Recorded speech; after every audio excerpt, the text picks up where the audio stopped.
And 10 times like someone else has been instrumental. The Transportation Advisory Committee meeting of Tuesday, September 18th, 2018 is called to order. Lisa, would you call the roll, please? Mr. Anderson? Here. Mr. David? Mr. Jessic? Here. Mr. Lyman? Here. Mr. LaSalle? Here. Mr. McEnroth? Here. Mr. Mitchell? Here. Mr. Tong? Here. The first item on the agenda is item 2, approval of the minutes of June 19th, 2018. Does anybody have any additions or changes to those minutes? All approved, say aye. Aye. Passed. Item 3, agenda analysis. Does anybody have anything they want to change or add to this evening's agenda? None? Citizen comments, do we have any? None? Item 5, new business discussion. 5A, Veterans Transportation Service discussion. Come forward, please. Must be my cue. That's your cue.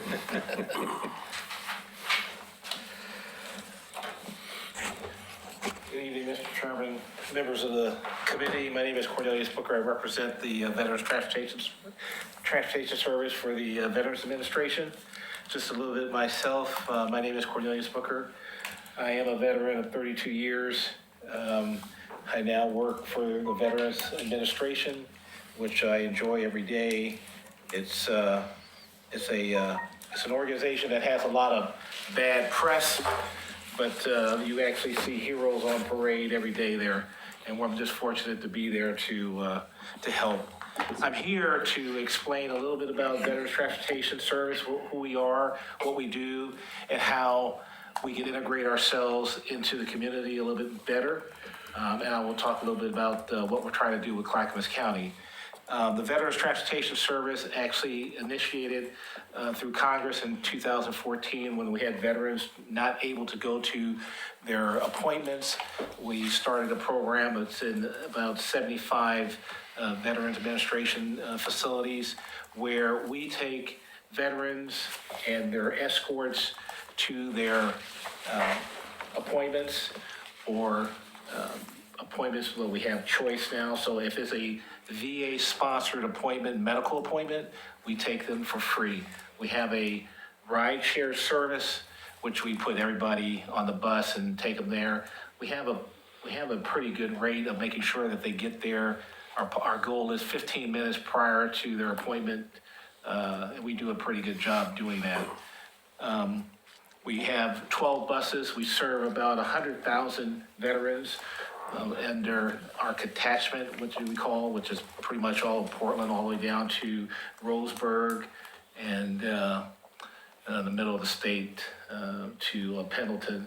That's pretty much my area where I maintain the operations here in Portland, and then also some of the rural counties that we have transportation. We provide the vehicles for these counties, and then we also have some voluntary service organizations like DAV who help with us in places that we just can't do. Our overall area within the metropolitan area is Southwest Washington, where we have a what we call CBOC, a clinic out to all the way to Aloha, Gresham, down to Wilsonville. Pretty much about 20-mile radius. We'd like to go a little bit further. We just don't have the personnel. And so we're always looking for partners to help us facilitate the veterans going out and getting their appointments. The president has initiated the Choice Program, which if you have 30 days where you can't get your appointment, you'll go out to a civilian facility and get your appointment, which I'm a recipient of. So I'm not just a user, I'm a member too, I guess. So it's a good program. I do like to bring up a little bit about what we're trying to do with Clackamas County and their rideshare transporting people, I believe is the program. We have a very automated system. It's probably, we're close to Uber.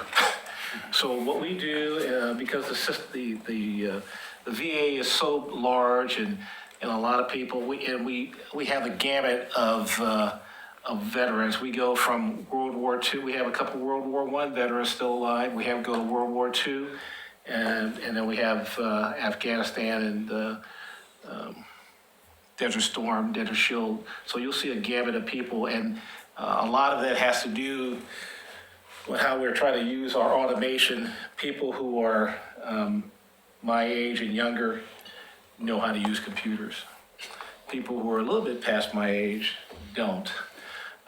What we do, we have an automated program where we'll call the veteran, let them know what time we're going to pick them up, let them know what time we're going to take them home.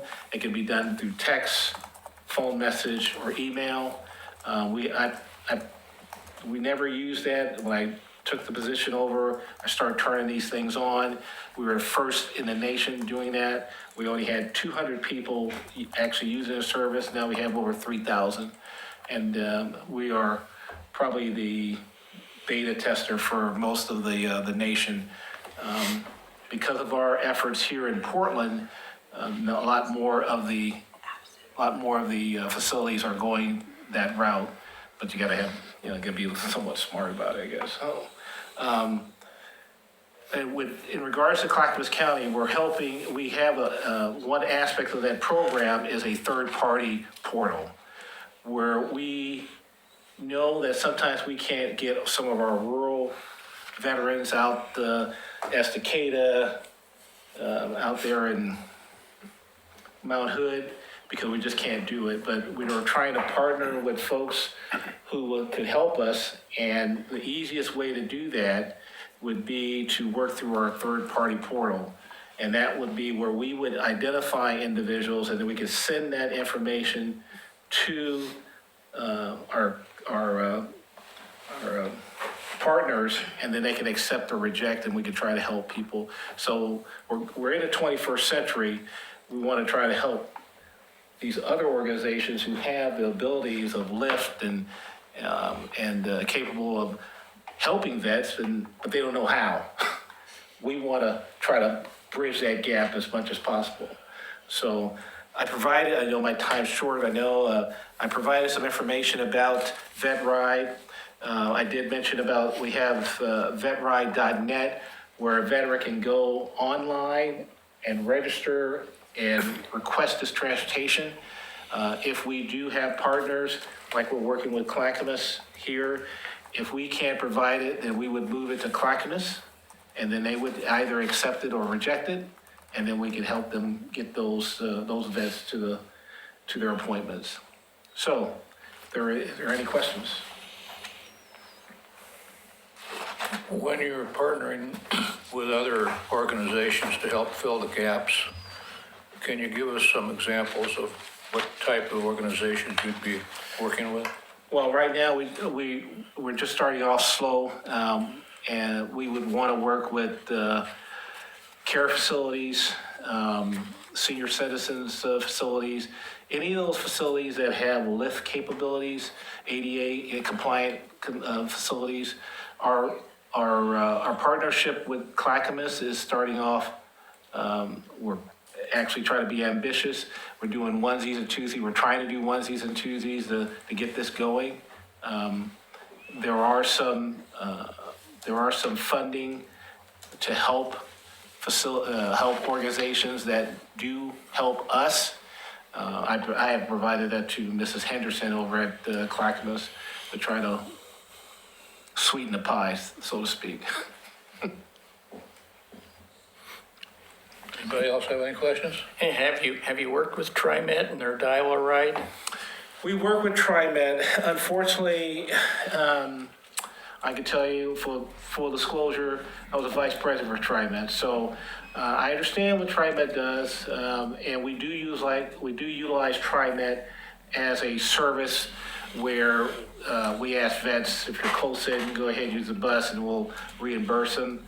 But ours is a little bit special.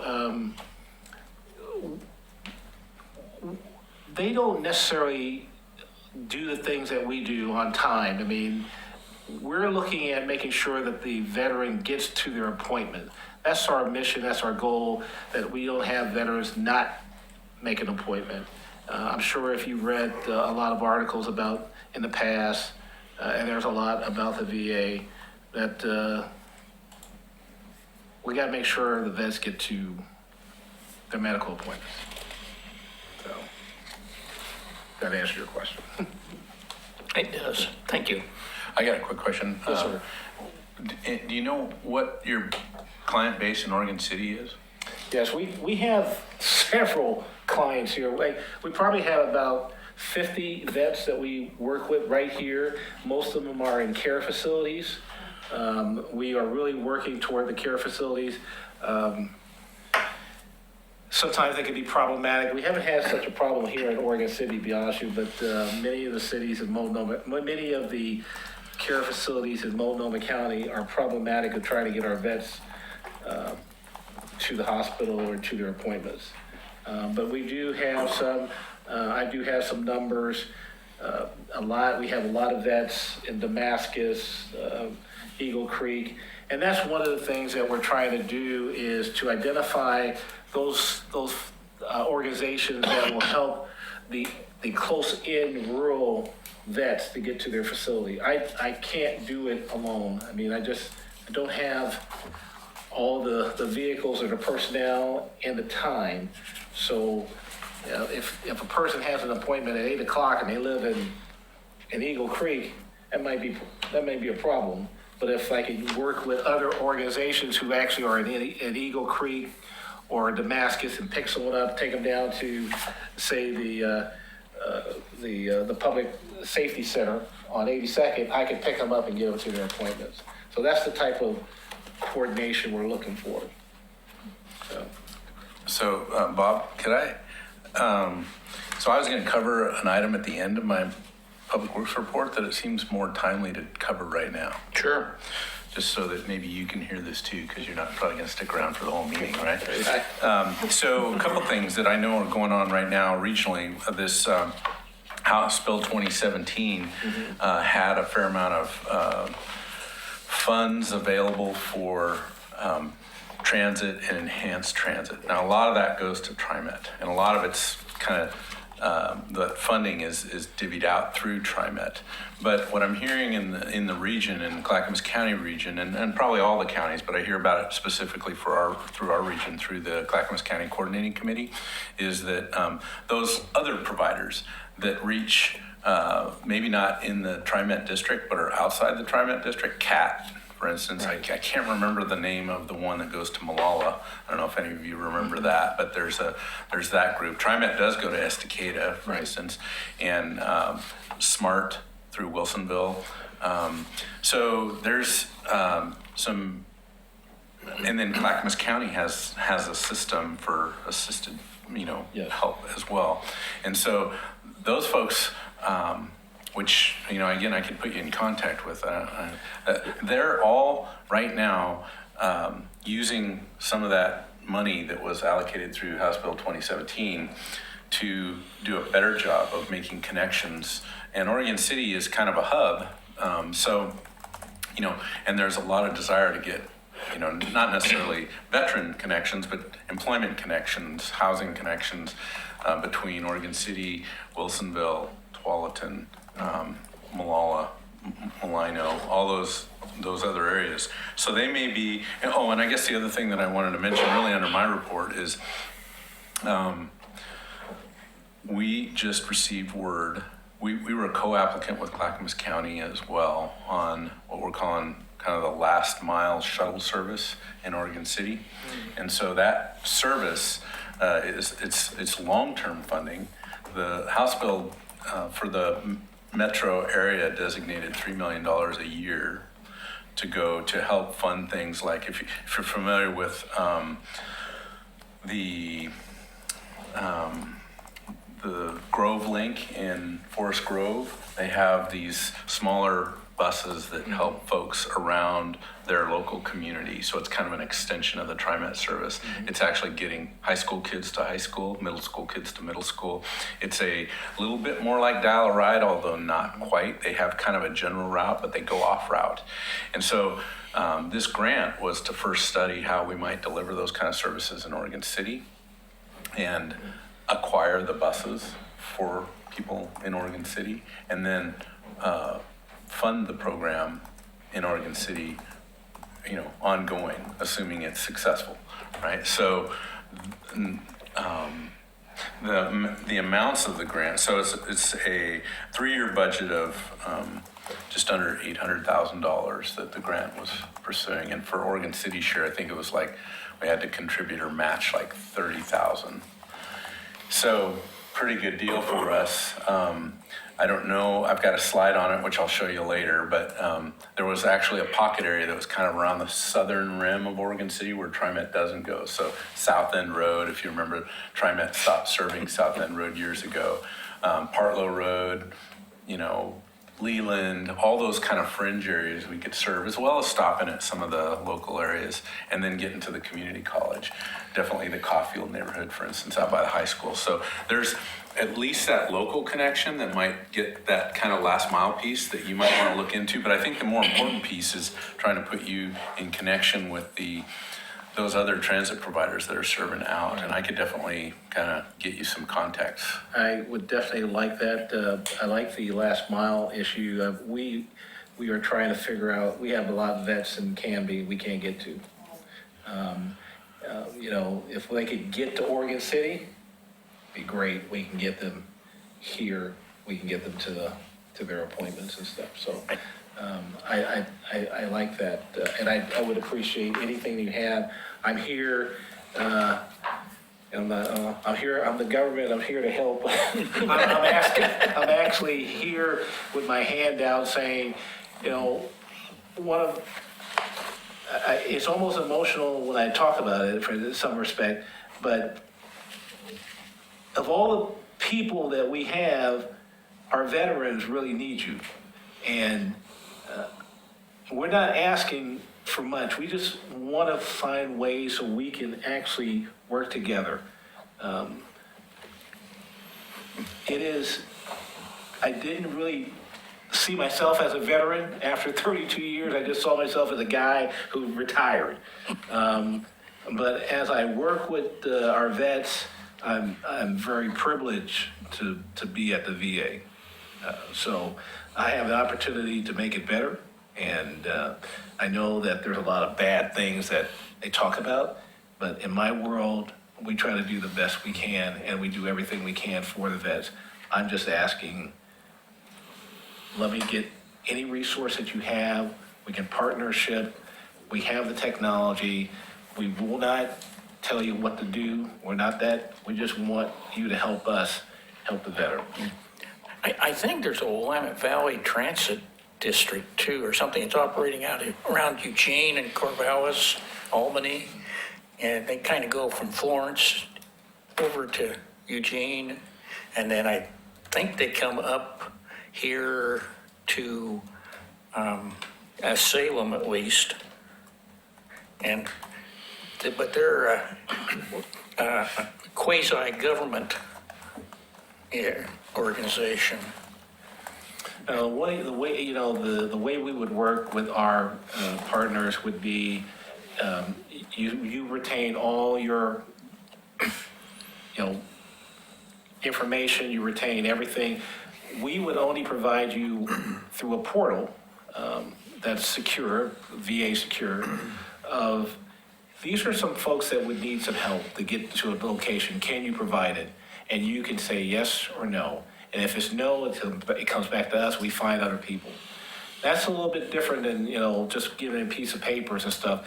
You actually have a website you could go to and say, yes, I can support that, and we'll pick up that veteran and take him to where he needs to go, or the escort. So it's a little bit different than what we've been trying to do. This makes it a lot more easier, and it's more technological, where the provider maintains their organizational structure. We don't get involved, and we really will treat you like a third party. We can't do it, let's send it out to the third party. Can you do it, yes or no? But we have the technology to make that happen. So that's the twist on that. So we're not, you can do it what you want. And so through your travels, people need to understand that. We're not gonna put the federal hammer on you, you need to do this, you need to do that. It's just, hey, can you do it? Makes it a lot easier. So, Well, as a 24-year veteran myself, I appreciate your efforts that you're doing and appreciate your service. well, thank you, I appreciate Thank you. it. Thank you, sir. So, I don't have any cards, but I'm sure Ms. Barkrich and Ms. Davis knows exactly where I'm at all times. And so I would welcome, please, any comments? Mr. Lewis, I will either come and see you, or if you could get some information, I Yeah, we'll get you some info. appreciate it. So, thank you, gentlemen, ladies. Thank you. Thank you. The next is item 5B, a presentation on the tourism plan for the municipal elevator.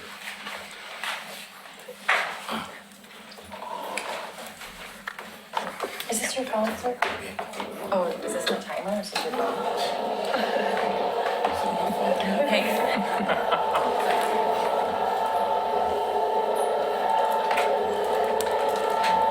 Should I wait for our other committee member to come back? Do you I mind? have your stuff. What do you want up first? Do you want the guide or the field guide? Or So what was the other thing you said?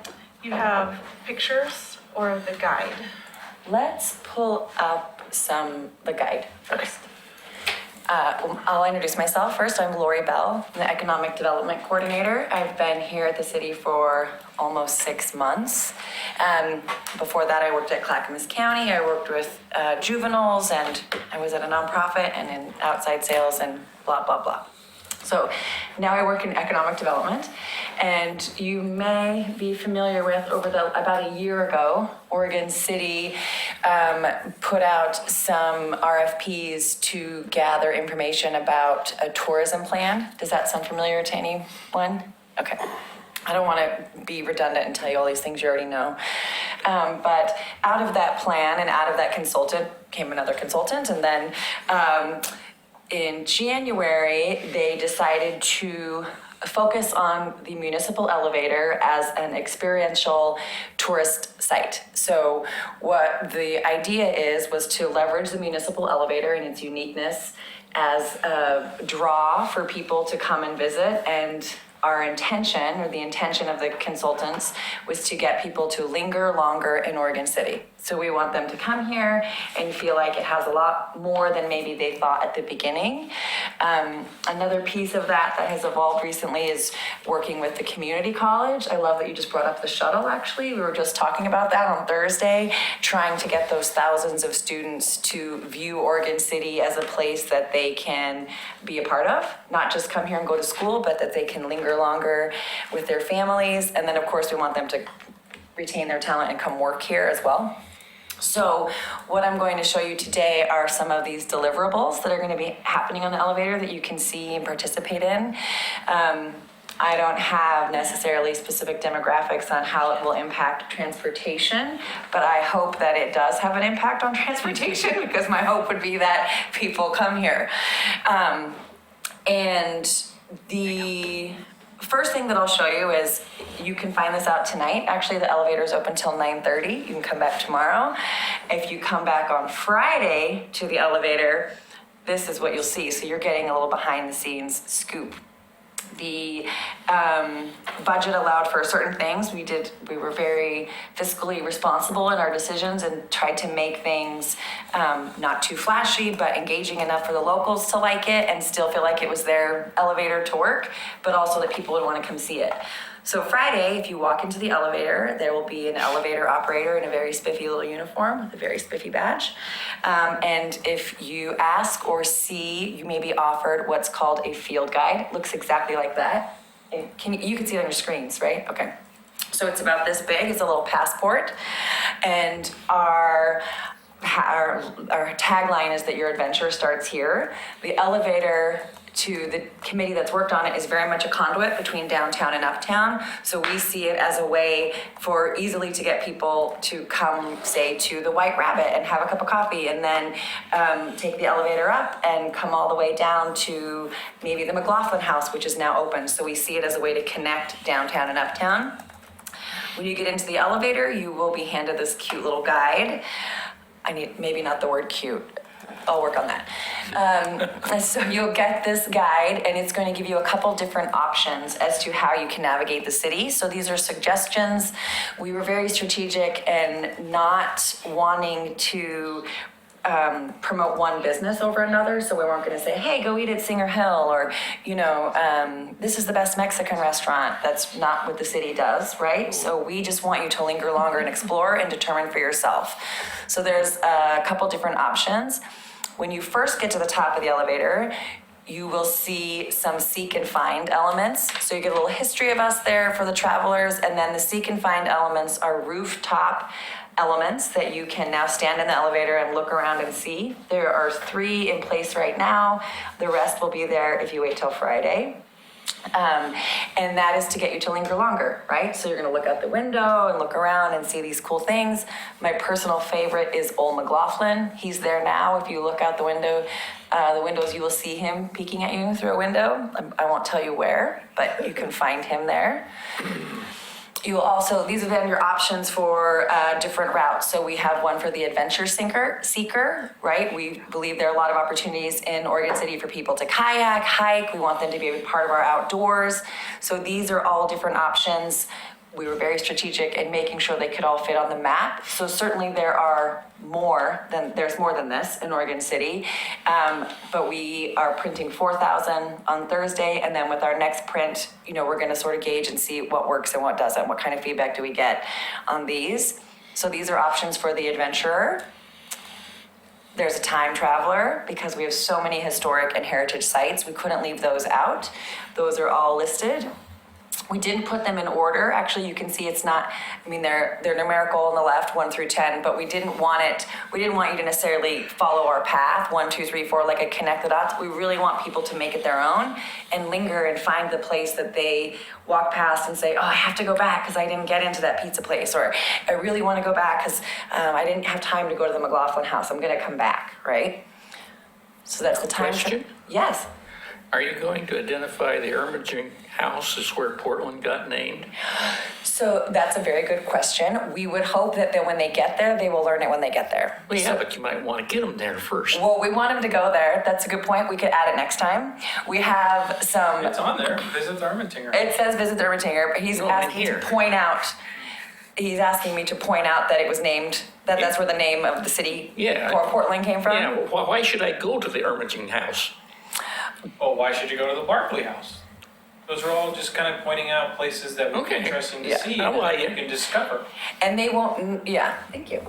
Yeah. What he said. But it is open now, so we had to, we can only put so much information on one page, I think would be my answer too. We didn't want to tell you everything about each piece. We really want you to go there and check it out. The Casual Pioneer, these are just other casual things to do to sort of make you think about it for a while. We really just want people to think about, usually I just drive home on my way home from the college. I don't stop and eat, or I wouldn't think of going to the library here. I would go to my home library, so I want them to come here. If you go around to several of these different sites, 4 to be specific, there will be, as of Thursday, this very lovely, I'll pass it around, hand-pressed poster. These are limited edition. I'll start here if you want to take a look. So these have been being placed around the city by myself for this week at many different locations. And they're at all of the sites that are listed. They will be by Friday, all the sites that are listed in the field guide, as well as some businesses. And if you stop into this location, you can get a stamp or some sort of something that says you went there. The instructions say that if you go to, that you could also do a pencil drawing, so you know how you can just put your piece of paper like on the stone wall and say that you were at the Kenema Bluff Overlook. If you fill out 4 different things and you can come back and tell your elevator operator, hey, look, I went around the city and did this, then your prize is a very cool, also limited edition pennant, which the elevator operator will hand out. So we think it's fun for families. We think it's a really cool thing. There will be some stickers and some of the participating partners. We would be really smart about not promoting one business over another. So that you'll notice there's no business names other than the heritage sites, which we want you to be able to identify. There's a large social media campaign, which starts on Friday as well.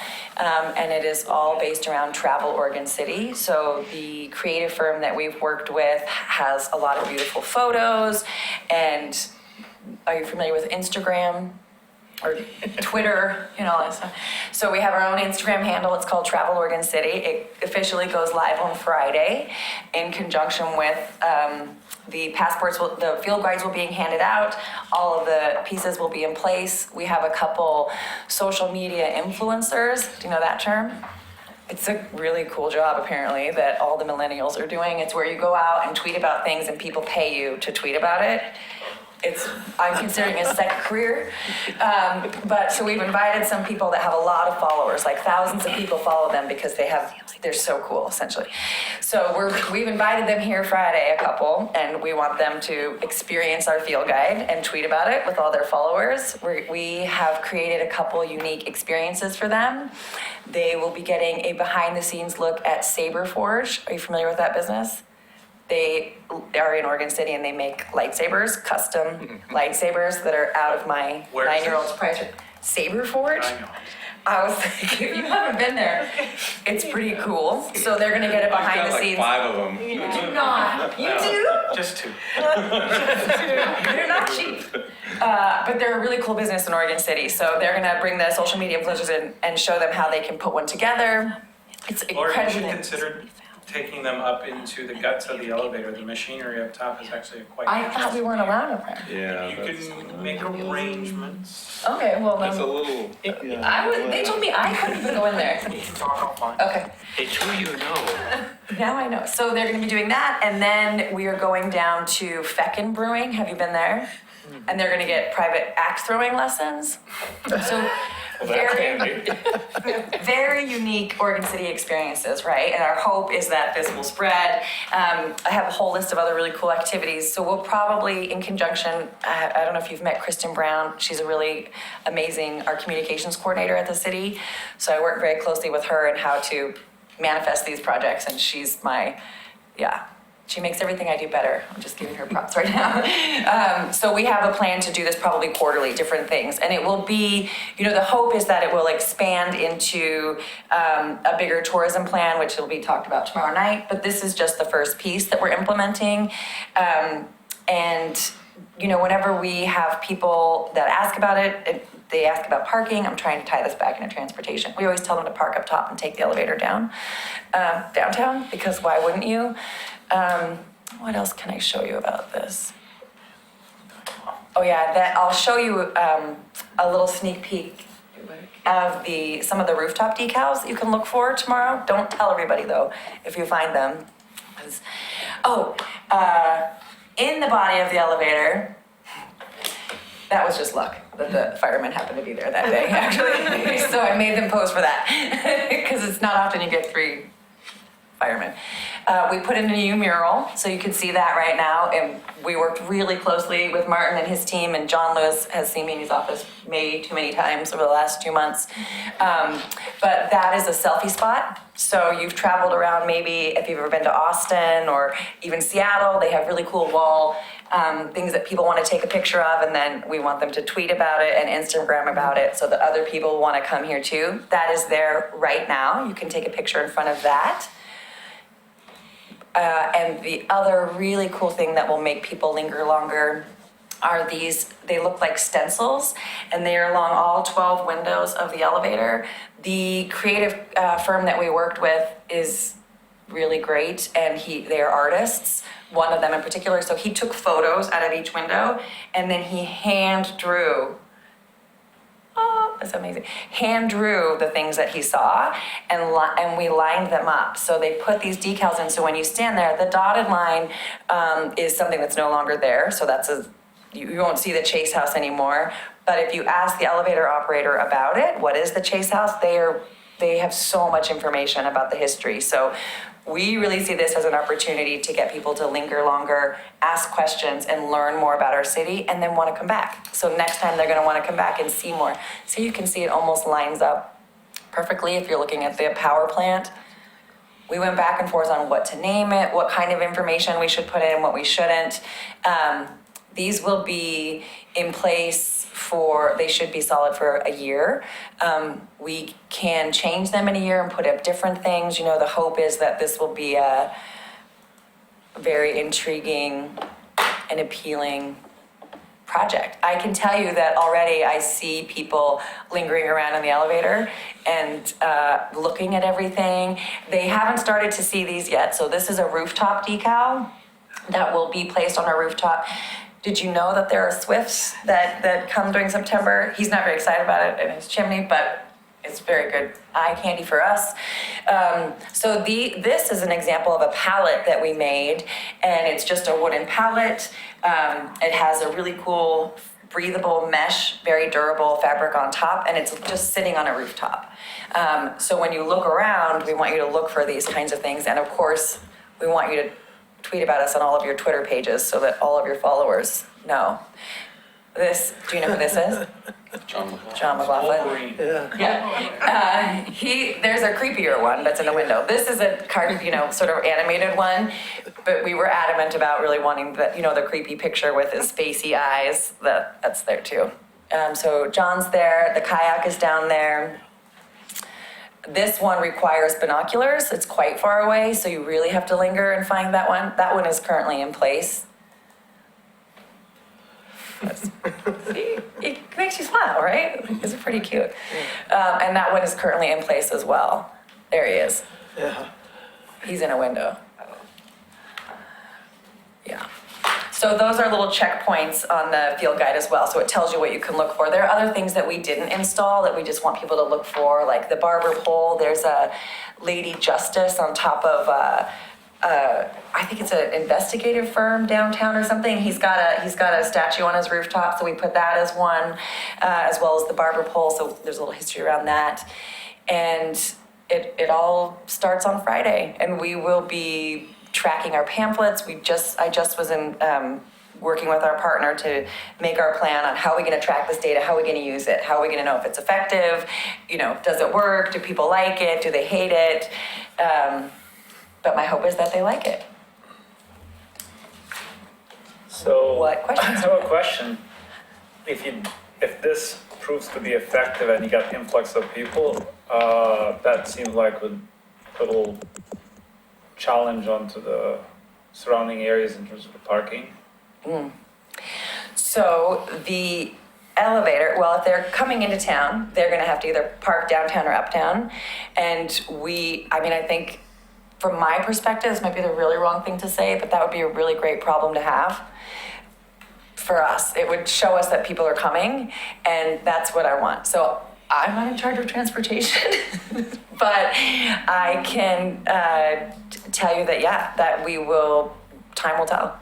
I think that it's not like all of a sudden 1,000 people are going to be here Saturday because they can't wait to see the elevator. I don't anticipate that. If it did happen, again, I still think that would be a great problem to have. But I trust these experts over here to sort of help me navigate that. We have a great communications team to help us advertise and tell people where they can park. We're going into winter right now. We didn't launch this at the beginning of summer, so I don't anticipate people coming down in the snow and rain to look for John McLaughlin, but I do hope that they will slow down a little bit and pay attention, and we'll see. That's a good point. That's a really good point. I was going to just point out that, you're in front of the Transportation Advisory Committee, and they try to respond to transportation problems in Oregon City, and I think you probably are our worst enemy right now. Right. Yeah. Well, I'm giving you the heads up. So what if you didn't know? Then you would be really mad at me. Now I've given you all the information so you can tell them, park up here and take the elevator down. Right, so this may be pretty far-fetched, but one of the beauties for the Portland Airport are the red and green lights that tell you where to park.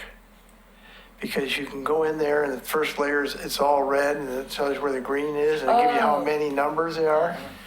I wonder if any city's ever tried to do that with its public parking lots or parking ramps or just on-street parking. I mean, there may be, if you came in and it said no parking downtown, but parking up on the hill, you come right up on 10th and boom, and another little sign says, hey, there's 5 on-street parking places here. I mean, it's probably pretty far-fetched, but I like who it. knows? I support it. Well, to me, another more simple way, since we don't have a parking structure like that, and kind of a specific spot for parking, it's sprawled, right? Maybe there's, through the tourism plan, I mean, that's probably another thing to address. Lisa's mentioned to me that we have been advertising that City Hall parking lot, there's lots of times that it's empty. And so it's available, for short-term parking, not day-long, and go to work. Well, Saturday and Sunday, it's a great place to park. Yeah. Yeah. But you may That was- be aware of it, that the operators contract with the city, and in turn, our Rotary Club's volunteers on Sundays for Oh, 15 minutes to give the operator A break. to go to the bathroom. So the Rotary Club's involved in that. so are you working on Sunday? Because I can help prep you for how to hand out the field guides if you need a little. I don't have the sheet with me, but I happen to be the one who passes it around. So if there's an open slot, Yeah. I usually get stuck with it, even though it's a whopping 20-minute job. Yeah. I'm so glad you said that. I forgot all about that. We were just putting together what are our notes and instructions for the operators when they get questions, and I got them a clipboard so they can write down notes for me so I know what's happening and just their little kind of cheat sheet. Yeah. Because I don't want anyone to get mad at them. But it's a delightful 20 minutes. The last time I did it was when they had the art fair, antique fair downtown. Yeah. And I didn't even remember. I came in and things were all jammed up. And I mean, oftentimes there was at least 10 people riding up or down Yeah. at one time in the elevator. Yeah. And they're all animated and it's a lot of fun. And I always tell people, I've spent a lot of time in the elevator lately, and especially watching people engage as we're starting to install things and pointing them out and saying, what do you think? And look at this and check it out. And I always direct them to go down the stairs. If it's not raining, take the stairs down and then take the It's a good elevator point. up. Because it's beautiful and it's a nice little way, it spreads you out and it's downhill. So a lot of people will do that. Or we want to send them up the promenade for a little walk and take a look at the falls.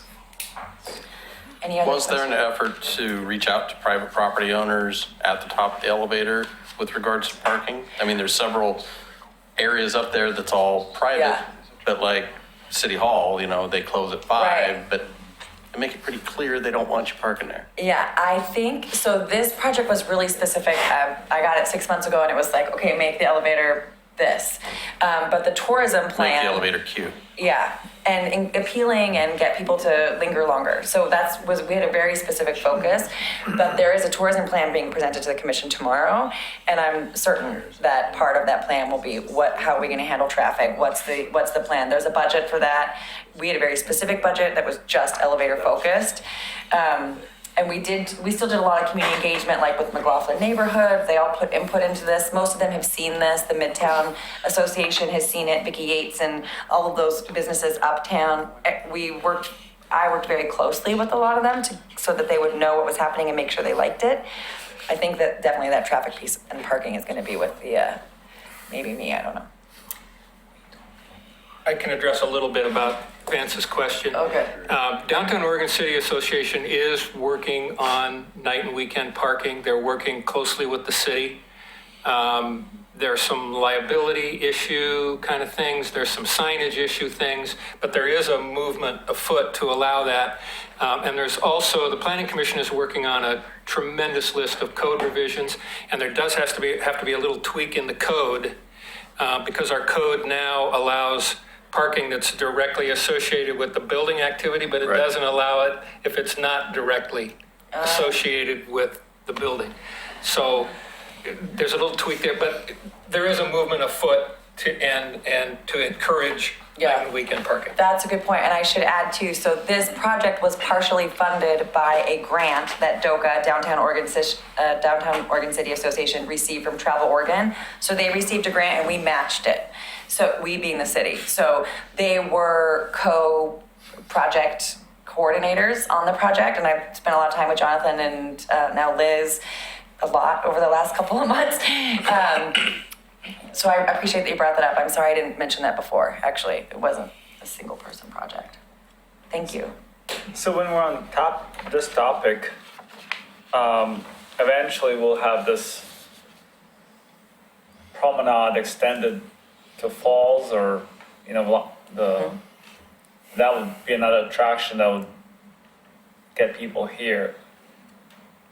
What is the latest in terms of, is there gonna be a parking structure, or how's that going to fit? So that's a much longer conversation. The short answer is, initially with the opening of the phase 1 of the pathway, there's no plans for a parking structure, but there is discussion about using some of the surface area inside the site for parking for that, to get to the river trail. So that long-term parking structure for that site, quite likely. Good point. Any other questions? No, but I got a comment, but you better read it rather than me discussing it. What, is it gonna make me cry? I'd fly it over, but I'm not good at that. Thanks, Lori. Thank you. Well, that sounds like a pretty neat project, so best of luck to you. I learned a lot about elevators, and I didn't even interview for I have no expertise or anything on any of it. Thank you. Thank you. Thank you. Thanks. Item 5C, Safe Routes to School Grant Application and Action Plan Discussion. Okay, so, Projector items. just mine, yeah. You do have one. Oh, yes, you have, right. Couple of things before I get onto that. I don't know that we've introduced Kim Davis yet. She's our new senior administrative assistant, and she is, as I think you all know, Lisa is now the assistant to the city manager. So she's moving up in the world, literally. So she's now upstairs, and Kim has joined us. She was working at the police department as records manager there. And so she sits in an office right next to Martin.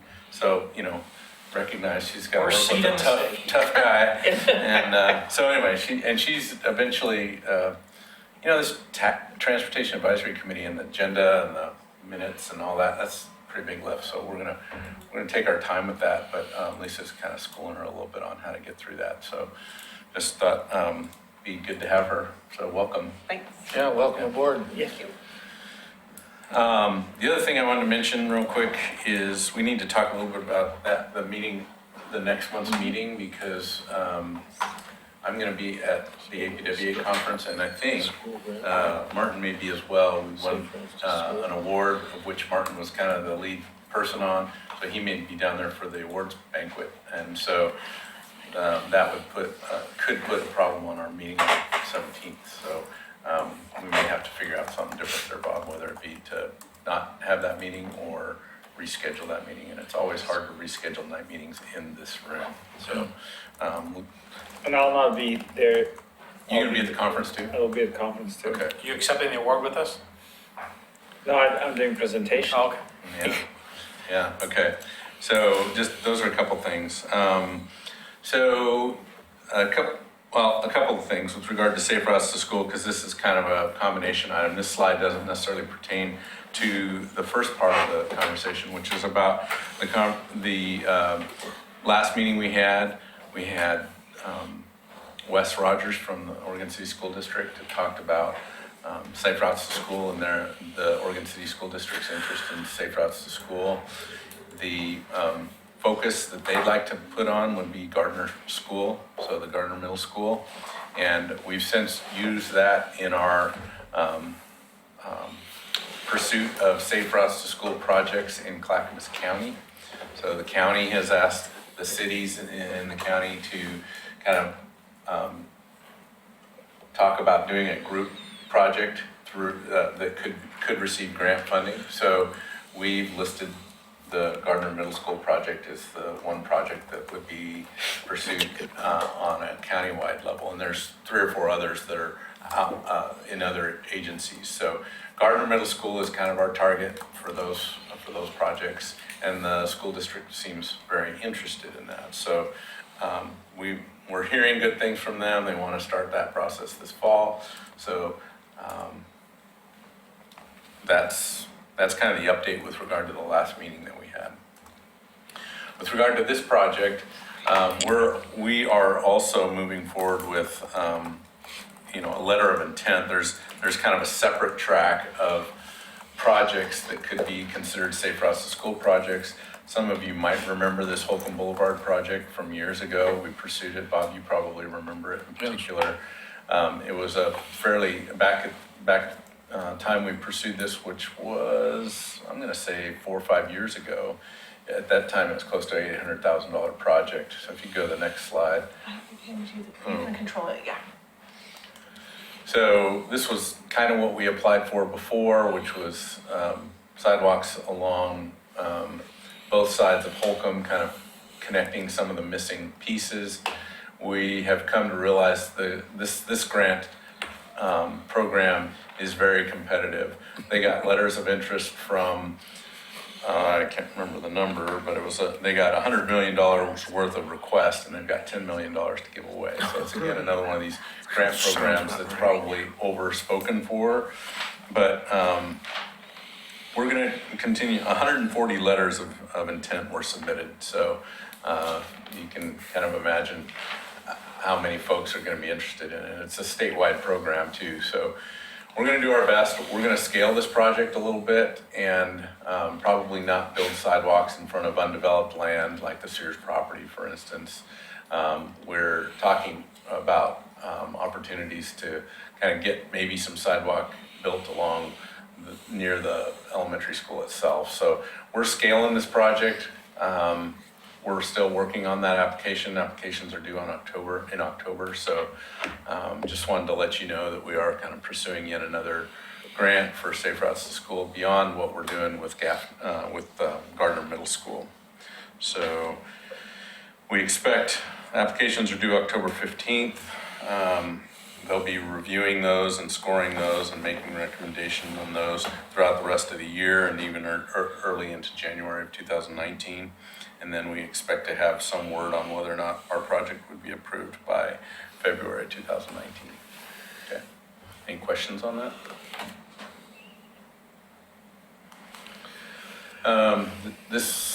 We got a few pictures from National Night Out. Unfortunately, I didn't take very many pictures, but both Bob and Henry were there at the National Night Out. We did a lot of,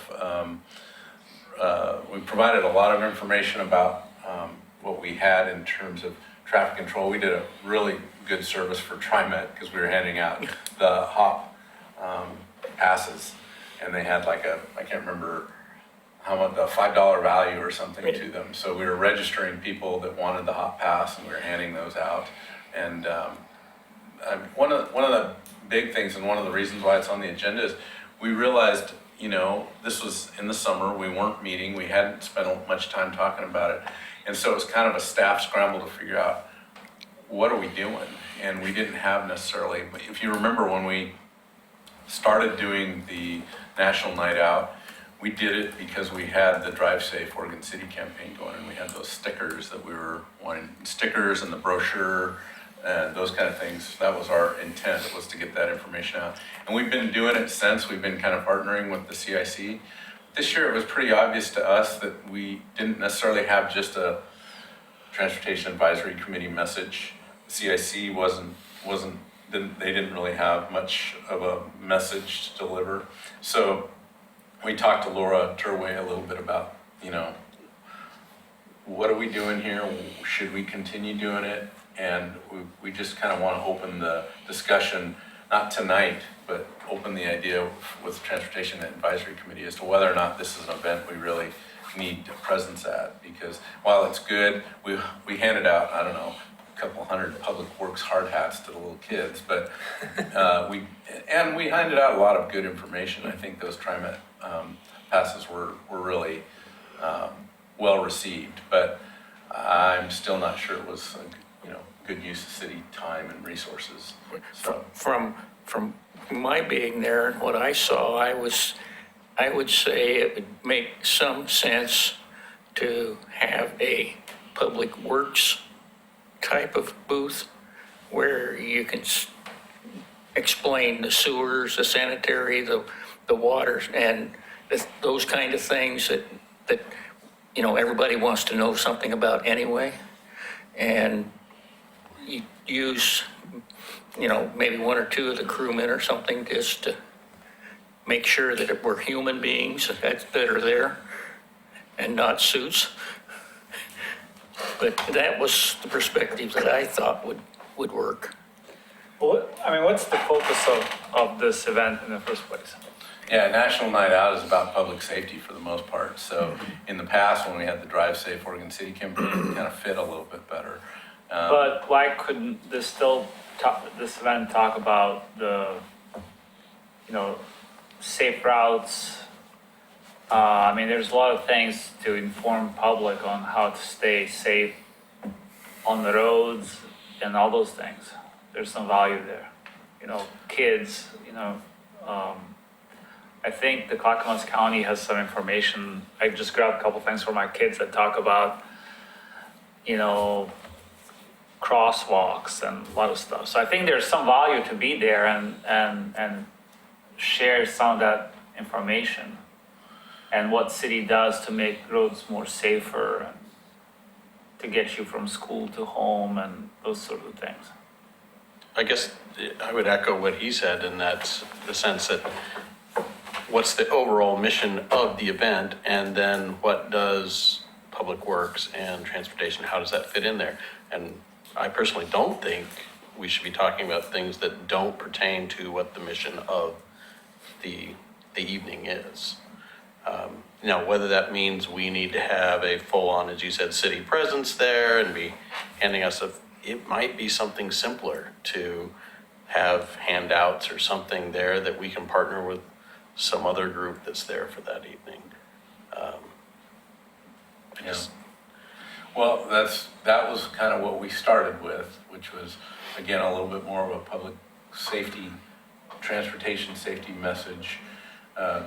Yeah, there's lots to talk about, but we don't always have the brochures necessarily. And unless you have the appropriate kind of handouts, the audience there is usually, they're very interested in getting their stamps to get to whatever, I can't remember what the prize was for that, but they want to get that filled out, and they're very interested in what the police have to offer. There's a lot of booths that aren't public safety related, so for those of you that have attended that, it is kind of a community event. It's just, to me, it was back to, we typically can do a lot to bring a public works message, but this was really inspired by the Transportation Advisory Committee. And if we're going to do that, then I think we need a work plan that kind of establishes what we're going to do next summer, right? It would I be agree, helpful. because we don't really have any good brochures to hand out. We don't have any talking points to get a conversation started with somebody that enters the booth. I think we need to get organized if we're gonna stay in this event. Be organized so that those of us who will volunteer our time will have something to say. Yeah. So again, I think that no resolve, I'm not saying we're not doing this, I'm just suggesting that if we're gonna do something like that, let's agree on what we're gonna do or not do. Well, let's put it on the agenda for some future agenda discussion. I would recommend like a subcommittee or something, I so we think- talk about it offline. Yeah, I think that's Okay. probably a better option, is stuff like this, you don't want to leave to the last minute. Right, yeah, So maybe establish a subcommittee, and okay. is there more than, is there others that would be interested in that topic that we? so we got Ed. committee. Okay. All right, I would too. okay. Yeah. I can always count on Henry. Oh, yeah, you can always count on me. Okay, Okay. all right. I'll appoint Ed as the chair of that subcommittee. How's that for action? Thanks, Bob. You're welcome.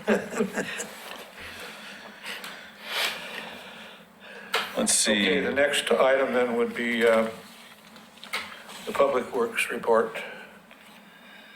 And I'm just, let me, Interesting picture. Is this Kanema? Looks like it might, yeah, it is. Good name. yeah, this is Kanema, but that's not the next agenda item. So the next agenda item was just a update on, or what I thought it was an update on the High Street construction project. It's been one of our more impactful projects. I've got one, thanks. This summer, and we've done it in a couple phases. So the water line work, we decided to bid out separately, so to have a different contractor work on that project throughout the summer, and with the idea of following that up with the street work. And we've completed the water line work. The problem that we've run into on that street is we've got a lot of franchise utilities, the gas company mostly, but there's also a communications company that's in High Street. So trying to get the water line work done, the storm line work done, and the franchise utility work just been impactful. And, but I think we're making good progress. So it's difficult. There's a lot of bedrock along High Street, as you might imagine. If you'd walk the bluff, it's pretty hard material up there. So been a lot of rock breaking going on up there. But again, trench line excavation and the water line work that they did, that's done. And the second contractor that's moving in there is a contract that actually Matt Polison, who works for Martin, is managing, which is the pavement maintenance projects. And all of those pavement maintenance projects are done with the exception of High Street. So S2 Construction's doing the work. They've done a lot of our pavement work in the past. They're also charged with doing some storm work on High Street to get the drainage that doesn't drain so well on High Street handled. And they build all the ADA ramps along that section. So right now, if you've driven down High Street, you probably noticed there's a lot of trench patching that's in there that's temporary, and a lot of concrete sidewalks that are in disarray and really kind of difficult to walk through even as a pedestrian. So they're making good progress on that, but we just kind of wanted to mention it because next week it gets even more problematic in that if you know where the High Street Market is, the Kwanzaa building right there on High Street, that's kind of what would be, I guess, the north end of the project. We'd have liked to gone farther with the High Street project, but we just didn't have funding either for the utilities or the pavement. So we stopped at 3rd Street, but they're going to be starting with reconstruction of the intersection of 3rd Street and taking that 2 blocks to the south between 3rd Street and 1st Street. So they're going to core that out and reconstruct the whole thing, and hopefully we'll end up with a much better roadway section. So that starts on the 24th of September, which is next Monday, and they hope to complete those 2 blocks by October 4th. Now, we're praying for good weather, so keep that in mind as well. That's another piece. And then after that, they'll go the next 2 blocks. And the intent was to do the section of South 2nd Street between High and Center. The gas company's still working in that area, and we reached out to them again today to just say, hey, this is sure taking a long time. Can you kind of step on it a little bit here? And so we're hoping to get some results there, but we may, depending on weather, be able to finish South 2nd. We're really kind of hoping for just being able to finish High Street this year before we get into the winter, or at least the seasonal rains of the fall. So just wanted you to have that update. Got any questions about that? Okay. This is a site distance issue on High Street, and the reason why I typically don't bring these kinds of things to you, we usually deal with them internally, don't have to deal with them, but there was some testimony at the Planning Commission. This is in the Kanema neighborhood, by the way. So if you're not familiar with this area, I completely understand. It's kind of off the beaten path, but it's really 3rd Avenue in Ganong. So if you come up through Kanema, it's really the one way to get up the hill from 3rd to 4th. Yep. And we've had, I would say, I'm going to go ahead and use this red pointer, so I know you can't see it on your screen. But this property here, and really this property here, there's been a bit of a neighborhood dispute. And as a result of that neighborhood dispute, there's questions about fence lines. And what is interesting about this particular location is there's a fence that I've kind of shown in blue dots right here. There's a fence that extends outside of their, so their property line is shown in yellow. And this fence, which has been there for many years, is actually in the public right-of-way. As you may be familiar, the Kenema neighborhood has got pretty narrow streets and pretty wide rights-of-way. There's a variety of encroachments in the Kenema neighborhood, but this fence has been there a pretty long time. And I think really as a result of the neighborhood dispute, which was really about a new fence that kind of came along this property line, there's been a group of folks that are, I think, kind of pointing out this fence as a problem. And I've been resistant to making the change because it's been there for a very, very long time. And I don't really think it's about a safety issue, even though that's kind of how they've been queuing it up. So what I wanted to share with you in case, for one, I think this could be a Transportation Advisory Committee issue, but it went to the Planning Commission and was public testimony that was made at the Planning Commission. So I'm going to be writing a memo to the Planning Commission about this issue and sharing my thoughts, which is, one, the fence is, there's the fence. The fence is within the height requirements. So there's been three concerns. It's too high, it's in a sight distance triangle, and it encroaches into the right-of-way. So I get the fact that it encroaches into the right-of-way. We've got kind of ways of dealing with that, but we're confident that it's not too tall. It meets the city code with regard to height. And this question about sight distance is something that I just kind of wanted to share with you as a bit of a case study. Here's the other angle as you're looking at it from down below. This is a Google Earth picture that I just pulled off today, but as you come around that corner and you look up, that's that same fence. What's interesting about the fence is I think the fence was placed there because there's also a creek that runs right behind that fence. It crosses Ganong Street and runs right under that house right there. So it's done that for many, many years, but the creek is in a rock channel that's very fragile. And I think that's another good reason for having that fence there is most people don't know there's a creek right there. And when people know there's a creek right there, we see things happen to those creeks. I mean, we've got lots of examples of folks Things end up in the creek that shouldn't be there. Yeah, and at the other end of this property, there's a steel grate, and debris collecting on that can be problematic too. So Henry, you're probably familiar with this creek, right? Oh, yeah. I've seen this. I know the situation. And also, one of the things that's striking me back in my mind is there's a survey problem here too. Something about section lines that don't match. And so the property lines are more or less right if you use the correct starting point for your survey, but they don't match correctly at the edge of the section maps. And I think this is in the general area of that mismatch. And there's places out there where the right-of-way and the street aren't in the same place.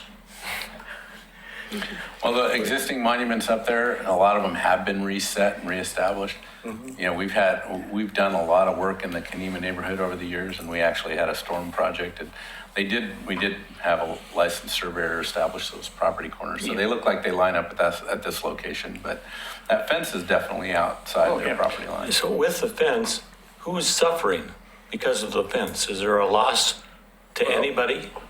Well, I think there's some personalities involved here. Yeah. I mean, if there's no loss to anybody, then why proceed with anything? Yeah, so that's been my main concern is I think this is more of a personality issue and less about the fence.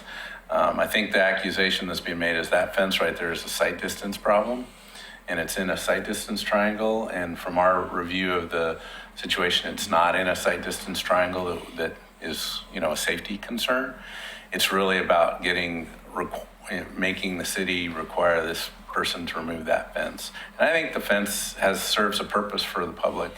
Public safety. If we ever needed to use that area, we've got all the rights that we need to use it. It's not like where a fence can sit on private property for a certain number of years and all of a sudden you have adverse, you then have right to that property. That can't happen in the public right of way. So to me, if we said, hey, we want to put a pathway in the right of way here or something, or we wanted to widen the road, we would have that right. So I think you're going where I'm going. I just kind of wanted to get some support. So would it be, would this committee say Bob, we'd support leaving the fence alone? I think it's not so much the fence, the issue is this an obstruction to the sight line for the intersection? Is it? Where this picture is being taken is approximately adjacent to where the stop bar would be.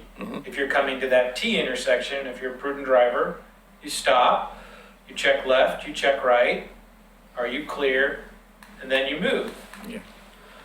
So I've never, all the times I've driven along there, I've never been bothered by any kind of a sightline issue.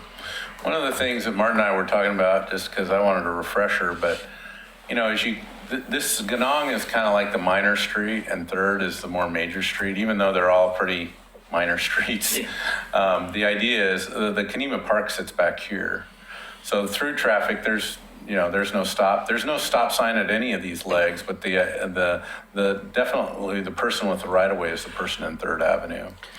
So, go ahead. And you said yourself that there's no sightline issue. Yeah. So that point seems irrelevant to me. And if the city's going to step in over what you perceive to be a personality conflict, do you run the risk of setting any sort of a precedent if you don't do anything? Well, I'm not suggesting we don't do anything. What I'm suggesting is that, two things. One, I'd like to reduce the issues to really an encroachment. We have an encroachment in the right of way. That we can deal with the city commission can approve an encroachment in the right of way. So what I was trying to get through was just the fact that the sight distance issue, in my opinion, and talked to others, including our transportation engineer, does not apply to this area where the fence is at. There's sight distance triangles there. Unfortunately, it's this house that sits right here. That's in the sight distance triangle right there, but it's also on their properties. So there's, they never had setbacks back then. But this fence right here is in no sight distance triangle. No. So that's kind of what I'm trying to get, is just kind of a little, and I don't even need a motion. I just want to be able to say that we had a conversation about it and we were in general agreement that Mission accomplished. mission accomplished. And I think I would also stress that the public advantage of the protection it provides to the creek and the outlet to the creek that's crossing under the roadway. Because if it was back, that fence was moved back, the city would be involved in getting down in there and cleaning that so that it would flow. And if it gets obstructed, then the house itself is in some danger. Well, it would probably be obstructed by a car into it. Or a grocery cart collecting brush or something. John, would a motion by this committee be of any help, or are you just looking for ours? I always love a motion. So I don't know what would the motion be? Motion to, But if all you're looking for is you had a discussion, yeah, I think and that's it's really fine. not transportation committees. bailiwick. Well, it involves Well, the right of way. Yeah. We have reviewed what he's presented and find it, that the site issue, we support that there's no site issue. I think a motion saying something along the lines, you concur with the Public Works Department assessment that this is not a sight line triangle obstruction. So As you moved. mentioned earlier, there's personality issues that are involved in this. Some of that is bleeding over in towards us, saying, you're not taking action on this, and it's not that we're not taking action on it, is we don't see the validity in the complaint. And having some credence by bringing it to this committee, where you deal with transportation issues, allows us to say, we've looked at it, we don't see an obstruction. We've had Transportation Advisory Committee advised of it, and their decision was they concur with the department. Well, I would take a motion by somebody. Okay, let me try it. The motion that I'm thinking about is that the site triangle at Third and Ganong is not impacted by the fence extension that is into, admittedly, the right-of-way, and therefore, we do not see a site triangle problem at the intersection of Third and Ganong. 10 words or less. I think we leave the fence out of it and Okay, I'm we willing. say, we've reviewed this situation and we find no triangle issues with this, At that intersection. That's fine. Lisa, That's fine. could you reread that to us? We should have, if we were really, if I'd have been as smart as the planners, I'd have wrote you the motion and had you read it. That's what they do. They concur that there is no site distance issue at the site triangle at Third Avenue and Ganong. Do we need to add that we concur with Public Works assessment of the situation? It doesn't hurt. I think that we put that, we concur with the Public Works assessment that there is no site. Because the next thing they'll do is challenge your credentials. So, Do we need to specify which corner we're talking about? We did. I don't believe so. Well, we said Third and Ganong, but there's But if four we say the corners to Public that, or Works 2 corners to assessment, that. Public Works assessment is of this corner. Yeah. Okay. Well, the only reason I bring it up is because John already said the house at 216 is, Yeah. There's nothing we can do. Yeah. is there. Okay, so call it the southeast corner. Or 302, at 302. Thank you. Do we have a second? Second. Anderson seconds. All in favor, say aye. Aye. Opposed? Okay, passes. Thank you, that helps. Well, that's we what going we're here next? for, John. Yeah, no, I agree with that. Central Point speed study, we're still working on this. This is a lot of information. I just needed a slide. I didn't have a graphic. So if you remember, we talked about Central Point Road a few months ago. The fact that we had generally reasonable speeds on all the sections that were posted, 35 with the exception of everything south of Partlow Road. So we've since submitted a request for a speed study on Central Point Road for the section between the city limits and Partlow Road. And that's been received. Dana Webb put together an amazing package of information, which included the survey results that we took from the community about what they wanted to see out there as far as speeds.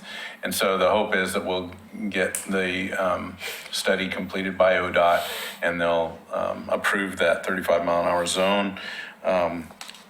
They're telling us those studies are 6 to 9 months out. They've got that kind of backlog, so we're just sitting and waiting for that, but it's there. Summer of 2019 then. Maybe, yeah, maybe. So any questions about that one?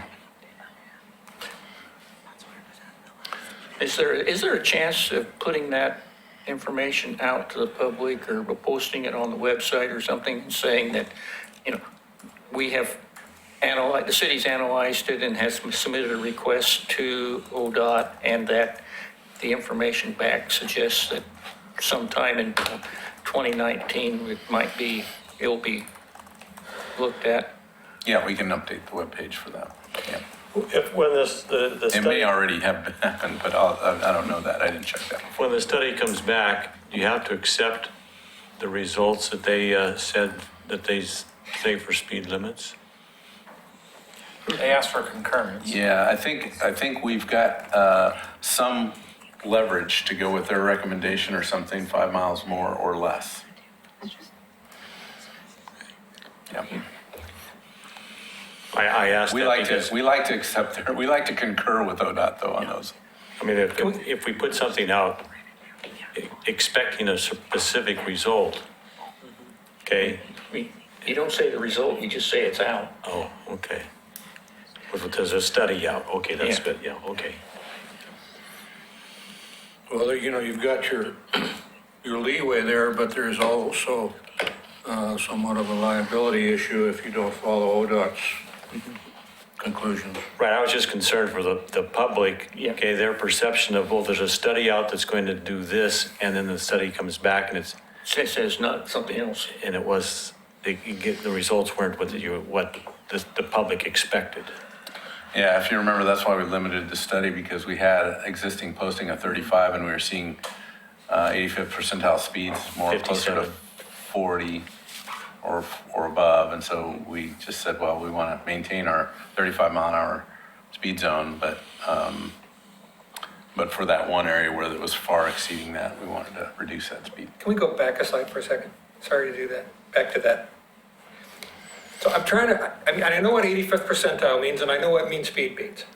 I'm trying to figure out what it looks like when there's such a wide disparity between the two, because you look everywhere else on the page and they're like 5 miles apart from each other. So what's going on when there's a 17-mile difference between the mean and 85th percentile? Yeah, you mean the 57 miles an hour Yeah. at that location? Yeah. You know, And it's so different than the 40 miles an hour. You look everywhere else between 85th percentile and mean, and there's like 6 miles an hour difference, and that one's 17? So yeah. there's a whole lot of people going 70 or something to get the 85th up there? That's what I'm trying to wrap my head around what that looks like. So there's a lot of traffic been on that road in on Central months. Point that turns off on Skellinger. So they don't continue all the way down to, so there's some well, I traffic think exits, so you may have some traffic that's going much faster there, but doesn't get to continue on the part of the rest of the road. And this northbound one is the one that's coming into town after you Right. come up the hill and you come screaming around the corner. Well, but I would agree with Mike in that it looks like a bit of an anomaly there. And I don't know that it was, these are one-day speed studies, right? So I don't know if there was, something going on that particular day. But, if you look at some of the other traffic on either side of it, it is higher than most. We got 47 on the southbound lane, just, one segment away. So, but then again, if you look at the 2014 study and the 2011 study, they seem pretty consistent at 40, 41 miles an hour. I think I would not focus on the 57 and more focus on the fact that we've got speeds higher than we want them to be there. And we'd like to reduce that to really this whole thing was about making it consistent. The minute you got to the city limits, maintain 35 miles an hour along that entire run. Okay, thank you. Okay. But the data is what the data is. I don't know why. Okay, thanks. Just an update on Malala Avenue, the third phase. So we've since signed and executed a agreement with Metro for the exchange of funds for that grant project. So that's just under 4 million, 3.8 something million. I've forgotten what it is, but and because of that, they've given us we've told them how we design and build that project over time. So it's somewhat, they'll reimburse the city as we spend the money. So that's good. They've added some things about specific measures that help, after we're done, establish whether or not it was a good or bad project from their perspective. So that's been that's in the agreement as well. And then with that, we've already solicited for proposals from consultants, and we've selected the same consultant that's working on the Myers Road project right now, which is OBEC. They put together a really good team of sub-consultants. And so right now, we've selected them based on their qualifications, which is state law. And then we are charged with working with them on a scope of work and a fee schedule that matches that scope of work. This is probably going to be one of our bigger projects in the last couple of years, really, because it's got a lot of elements to it. Even though it's a pretty straightforward project, there's right-of-way acquisition, there's geotechnical concerns, public involvement, just access management, trying to take some of those places, especially near Subway and, where they got these wide, expansive driveways, and trying to get those narrowed in. Franchise utilities are going to be a challenge along there in particular. We got to move some PG poles. We'd like to see some of that go underground. So it's going to I be was a big going to scope. ask where you came out on that, on the moving the utilities underground. I think, we've got agreements with those franchise utilities that often require them to move when we need them to move, but we don't go as far as saying you must put your utilities underground unless it's a new subdivision. There we require it. But in cases where it's existing overhead, the city would probably have to build a lot of the infrastructure for them to go underground. And they'd probably welcome that, but it's a big expense. One of the big adds to this project that we weren't planning on when we applied for the grant was we've looked at, Martin and Alita, our city engineer, have spent a lot of time looking at our water distribution system, and we've determined that we need a large diameter water line that runs most of the length of Malala Avenue. So we need a 24-inch diameter water line that runs really out to Henrici, and this is one element of it that we want to make sure we get completed. So we're going to add that to the scope, which is a pretty big item. Twofer, huh? Well, it's not a twofer. It's probably it's a lot of money, I think, at the end of the day. So we're working through that, trying to figure out how to do that and incorporate it into the grant that's really dedicated to everything but the water line. So water line will probably be covered through water system development charges and rates that we've collected. So we're working on that. What's the major or several major transportation improvements you expect to see if this project is done as you planned right now? Well, I think it's cleanup of a lot of the varying lane widths. It's probably adding some medians to channelize some of the driveways a little better. If you go along that roadway, you often find that you're trying to turn and hitting opposing traffic in the center, trying to clean that up. Definitely the access management for getting these driveways that are wide to narrow and trying to combine those where we can. And then just really it's about bike and ped. Those Metro grants were really about improvements to bike, ped, and transit, right? So with that, we're gonna look at the two existing signals. We know we're gonna replace the Gaffney Lane signal and the Claremont signal. And we're also, today we talked about doing a study for Fur and to determine if their signal works for Fur Street as well. So it's not necessarily about Lane capacity? lane capacity along Malala Avenue, because going wider would be much more than what we've kind of been pursuing.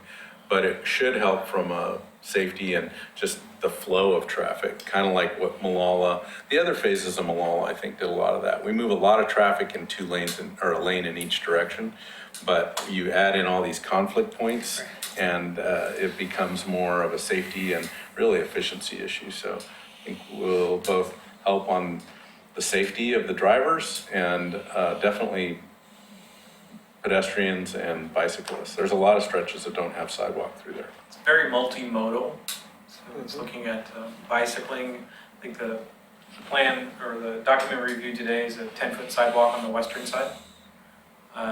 Accommodations and coordination with TriMet. And then one of the things that we really like is cleaning up these intersections and signals. And then working towards one of our larger long-term goals, connectivity of the signal systems for an intelligent traffic system, so we can kind of get those all tied in and talking to one another. Yeah, it's not on the agenda, but there's another project that we we're looking very good. We haven't got the grant, but it's doing signal interconnect along, the existing signals at the Hilltop Shopping Mall. I think it goes all the way to Warner Milne and goes across over to Maple Lane. So that's another project that that's more like, yeah, changing out signal controllers, doing interconnections so that we got connectivity between signals. Maybe some safety, I think we included the, kind of a reader board type of signage out on 213 that would, inform the public of congestion ahead or to slow down, that kind of signage. So hopefully we'll get that grant too, but. Won't that require some additional ductwork for the interconnect lines, or are you gonna use radio? Don't know yet. Don't know how best to do that, but, you know, usually those duct runs are more problematic. If we can do it without wires, that'd be great. There's already copper connecting all of those. It's not fiber though.